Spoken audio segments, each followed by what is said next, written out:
Welcome to Interviews from Quito. My name is Andy Sebastia. Today we meet Daniel Orejuela Flores, an Ecuadorian musical producer, engineer, composer, and musician with a successful career in Europe for the last 20 years.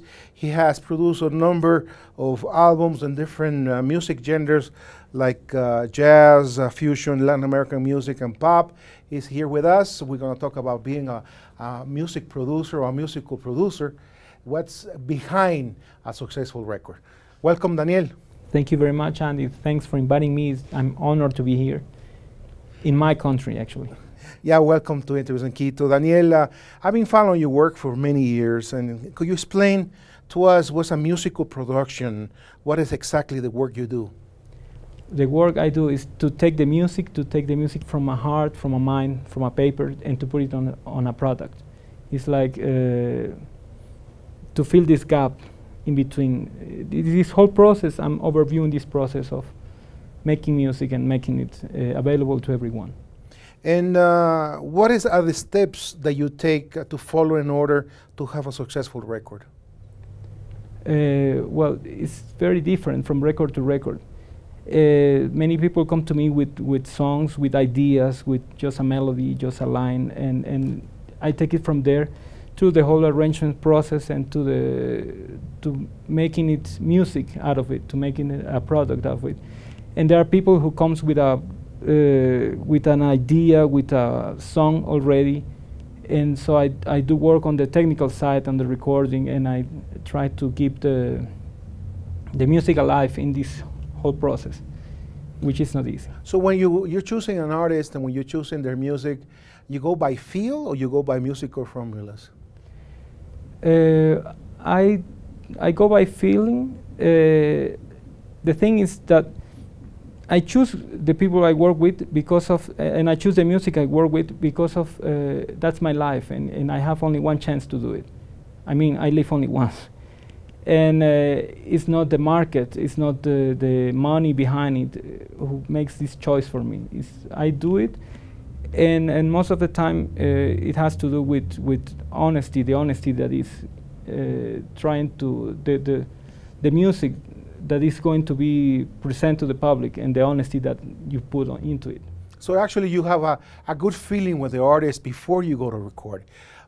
Basically, you feel what are the best points and what are the worst points of an artist. You try to help them also composing, arranging their songs, and also you have to be a sound engineer. That not many people know that you're a wonderful sound engineer, and all these handy tools that you have are at your disposal. You go by feeling with the artist. You study that. You go by feeling, and well, you have tools. I'm a sound engineer. I did study sound and I did study arrangements. I'm not a composer. Well, I do compose, but it's not something it's not my life. I didn't study to be a composer. But you have these tools. And I work from my point of view, like being a sound engineer, being an arranger. And I try to help with the knowledge I have and all the mistakes I did before. It's a long way and to do a recording, and you can do a lot of mistakes if you don't know what you are doing. You can be a great musician, but you don't have any clue about microphones and about sound. And you do mistakes during the way. You can be a great engineer, but you don't have the knowledge, the musical knowledge to put it into play, into a record, and that's what happened, you know, like people take me to a record not to do these mistakes because I did them already. I have a lot more to do, but well, it's what I'm doing. So this is an insurance for the artist, most of it, but also, do you have any input regarding the songs that are going to be released as singles sometimes? Yes, I do, but this is something more for a record producer, for an executive producer. Mm-hmm. That's the one who analyzes the market and who sees the business side of this job. And well, he tells me, okay, what do you think about that? And I do my advice. I give my advice, my musical advice, and I say, okay, let's work in that other way. And when you put together a production that for a new record, let's say, it's hard to be objective as a musician, a producer, and an artist. How do you go about that? I think that's why people call me, because I'm this guy behind the speakers, the one who is a musician, is not playing anything. So I have this objectivity, and I'm outside of the whole picture. Because when you are recording, when you're an artist, and you know as you are an artist yourself, you are into your instrument and you don't see the picture from outside, and that's what I do. So objectivity is actually my job, my main tool to do what I'm doing. Let's suppose you have like an artist that is a new artist you're working with, and any kind of gender, and sometimes you don't like their instrument they're playing or their sound of the instrument. You will suggest to use a different strings. You will suggest a different pedals, maybe using a different guitar for the artist to make it better. Yeah, of course. That's actually my job. You know, like to say. I remember a recording that I just did. The cello player was playing, and it was wonderful and everything. I say, how old are your strings? You know, and then he told me like 3 months old, and actually I have to change them. And I say, okay, I can hear that, and we have to work on that. Because when you have a recording, it's only once, and that one is going to be there forever. So it's got to be fresh. It's got to be fresh, of course. Which is the biggest fear for a producer? Fear. To be afraid. I think actually be afraid. To be afraid. The biggest fear is fear, because I think for everything what we do in life is like to being afraid of doing something. It forces you to make wrong decisions sometimes, and I think there is only two motors behind a decision. It's like you make it because of love or because you're afraid, because of fear. And when you're afraid of something, you just take decisions because you're afraid. And I think doing a recording or doing whatever you do, you just have to be present, you just have to be there, and there is no place for fear. Suppose in a situation that you have a musician, a singer you're working with, and he or she is very successful as performing live, and you bring them to your studio, which is your domain, and they doing their songs, and they're making mistakes after mistakes after mistakes because they're afraid or they're nervous. How do you treat psychologically as a producer or as a musical producer to overcome this hurdle? There are situations, and you know them beforehand. You know someone who is a good performer is not as good as it is outside, is not behind the studio.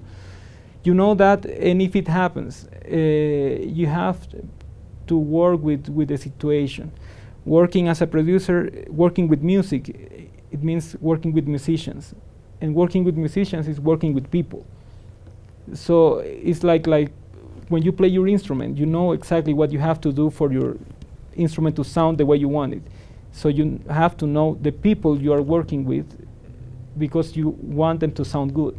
So you have to work with people, and it has to do with a lot of sensitivity to know what to do in a situation like that. How important is the chemistry between a musical producer, a musician, and the composer? I think that's everything about chemistry, about creating a moment, creating this magical musical energy, because that's the one you want to capture. That's what you want to show. So if you don't create that, if chemistry is not there, you don't have anything to, well, you have music to show, but it's not alive, it's just a paper of music. And I think that's very important, is what I work with, and what I try to get out of a session. You know, like choosing the right people, not because of their knowledge or virtuosity. It's just about their human beings working together. And you choose the people for there to work, for this chemistry to make this magic and to capture this moment. Which Do you see a parallel between music performance and production? Of course, of course. The one fit the other one. Like when you have a good piece of music, when you have a good music production, it has to be well performed because it's the way people get to know that. And if you have a good performance and you don't have good music, it's just image and image without without substance behind it. You can feel it. You can. Well, it has to do. Many people work just with image, and that's what we sell. But it's the same with food. It's like going to eat fast food. On a restaurant is going to eat like you know, like food made you know with what love. you're gonna get, you know. Exactly, and So it's not about image. It's not about marketing. It's You about know the- it's good. It's about the taste. It's about the taste. Exactly. I admire a lot of producers, and I admire where you work. And doing research about your how to ask the right questions for a producer like you, it came to mind two people that you know, and I know you admire, and I admire because they're very successful, and I think they're geniuses.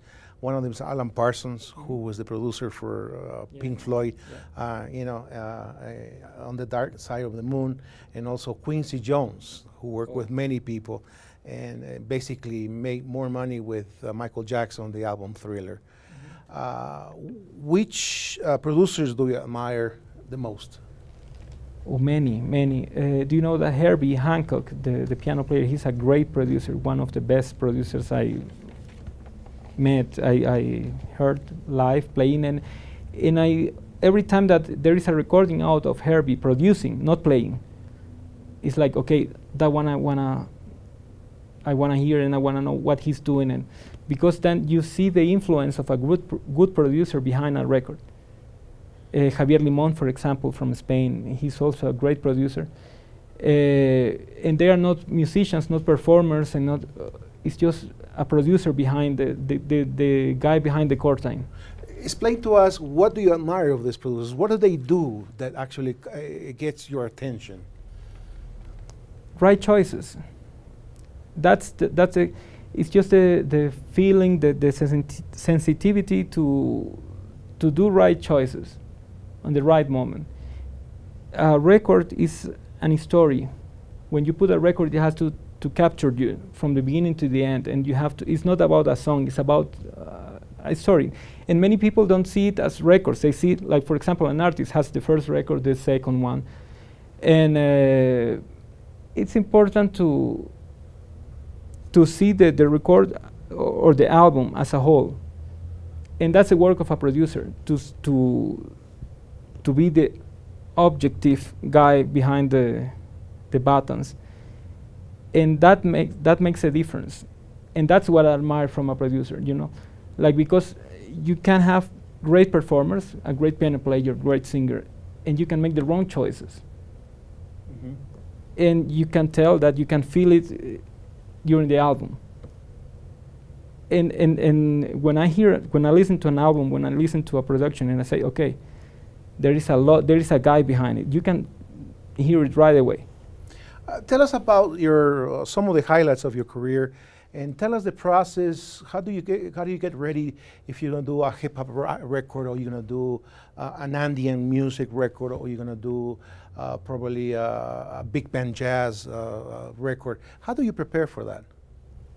There are many things that you have to take in account before doing. One of the highlights, for sure, is the one I just did a few weeks ago with here in Ecuador with Mariela Condo, and we brought Beto Gomez from Mexico, a guitar player, and Juan Quintero from Argentina. This chemistry that we were just talking about, it was so incredible in the studio. It was such an incredible moment that there is an before and after the record. It's like you are not the same person, and I'm using the words of Juan. You are not the same person after you did that one.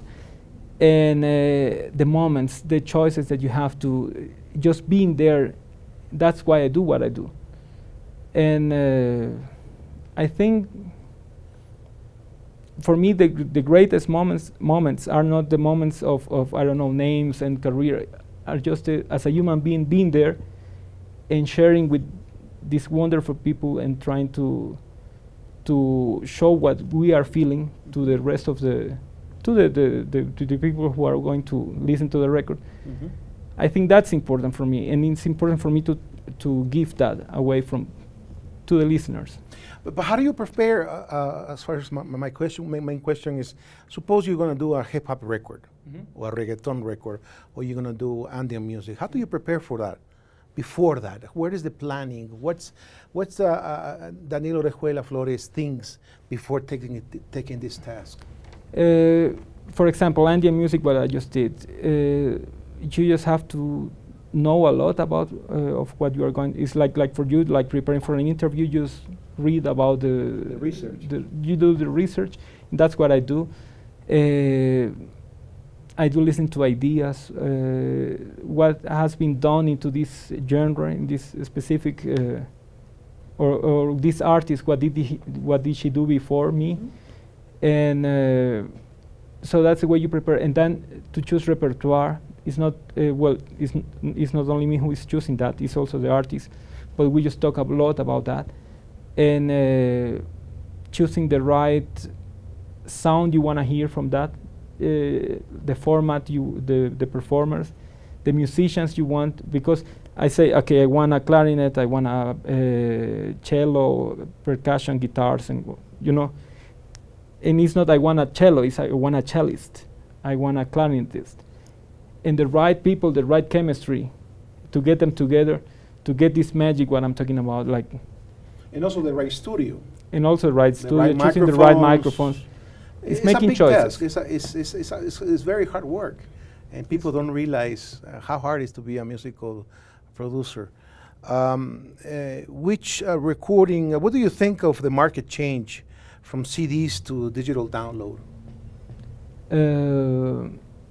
It's a change, just like our society is changing. Like people do not talk. In Facebook before. Before Facebook, we were just talking in a cafe, in the patio, in the school, like with our friends. And now we just don't talk, we chat on Facebook.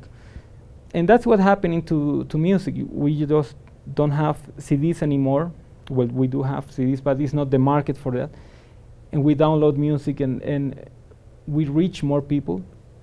And that's very important. So industry is getting a feedback actually from that. Right now, I'm here in Ecuador, and I can hear music from India without a problem, just downloading music, and it's a change. And we, as an industry, and as artists, we have to know this change, and we have to use these tools to reach more people, and we have to rethink our way of doing records. Very interesting. And Daniel, you have worked with many artists. I don't want to mention any names. But what's some of the most important things that you have learned from them? Well, if I think about that, I learned so many things from people, from artists, not only from the ones who are playing instruments, also the ones who are doing the artwork for the cover CD. Like, I learned so many things. And I think one of the most important things is novelty. You learn from people who are actually so far in their career, such a great musicians, and so noble, so far from ego, and that's important. And well, that's something I have to. Makes you humble, I guess. Yeah, of course. Daniel, which recording studio would you like to work in, or what is one of your dreams to work in a recording studio? If I was a producer, I would like to do Abbey Road, I guess. Yeah, well, I was in Abbey Road. I was in LA, also in Ocean Wave, like these studios that have big names, and you think, okay, I want to be there. I just want to be in a place where I have the facilities I need, I have the mics I choose, and I want to feel comfortable. And it's not about being somewhere, a name, or I want to be doing what I like to do. I want to be with the right people. I want to do recordings that touch my soul and touch everyone's soul. And I don't want to be disturbed by a technical issue, like. So you look at it as a technical, you look as a technical point that you want to be comfortable, but I mean, it could be Abbey Road, or it could be Increíble Sociedad, it could be anywhere. It has LA. to has the tools that I need, and for me, the studio is just a tool, and I see it as that. Like if you are talking to a carpenter, you don't ask him, which hammer do you want to use? Like he's gonna tell you, okay, just give me one that works, and that's what happened with. Well, that's how I see it now. Perhaps when I was studying, I said, oh, perhaps I reached working. I studied in Europe, and I said to myself at that time, I want to work in that studio in Germany, and well, that's the studio I work right now. But you know, after being there, you just know it's a tool. There's nothing magical about the name. Daniel, as a producer, who will you love to work with and why? As a producer, I love to work with people I admire. I had the opportunity to work last week with people I admire, and it fills your soul. It makes you so. You mentioned who? Juan Quintero. I work with him. Juan Quintero. And it's the guy I used to listen to records when I invite people to my place, and I say, oh, listen to the record. Ah, this guy is great.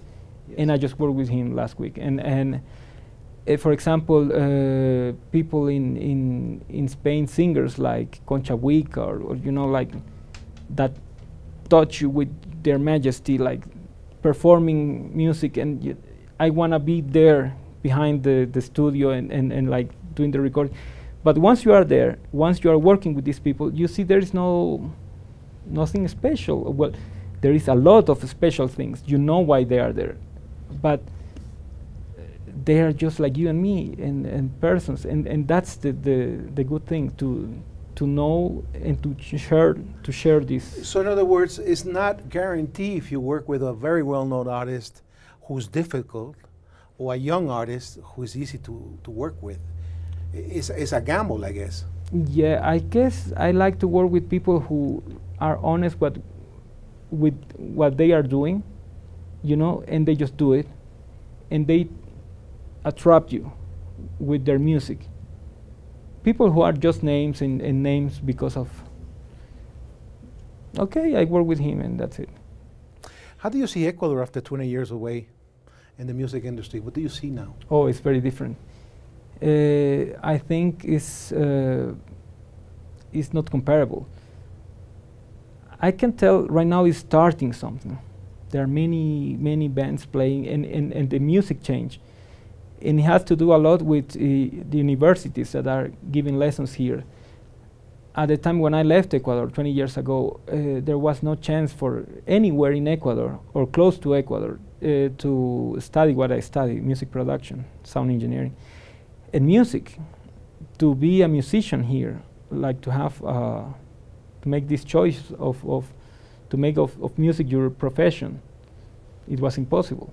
And right now you have, in Guayaquil you have, I think 2 universities, you have 3 or 4 here in Quito. And you see people going out of these universities with a lot of knowledge and wanting to do stuff. And reading music, and the music that we are doing here in Ecuador is different, with different harmonies, melodies, you know, like more interesting stuff. The internet is also working in, like as I said, right now you can hear what is happening in Brazil, what is happening. You just do click and you know what is happening, and you want to do that, and that's the difference. So I think there is a lot of talent here. It has always been around, but we just have to work in the music industry, and it's growing, and it's your work, and it's the work of everyone who is into that industry to make it grow. So as the son of John Contreras says, giant steps, we're doing giant steps that Ecuador is doing really well, and we are coming up in a good way compared to other recording studios as producers and artists for the rest of Latin America, because I know you work in Colombia, you just came back from Mexico, and you're going back to Germany. So I want to thank you for this wonderful interview, Daniel. Thank you, Andy, and thank you for the opportunity. We've been with Daniel Orejuela Flores, a wonderful musical producer from Ecuador. And we want to thank you for following Interviews from Quito. My name is Andy Sebastia. We'll see you next time.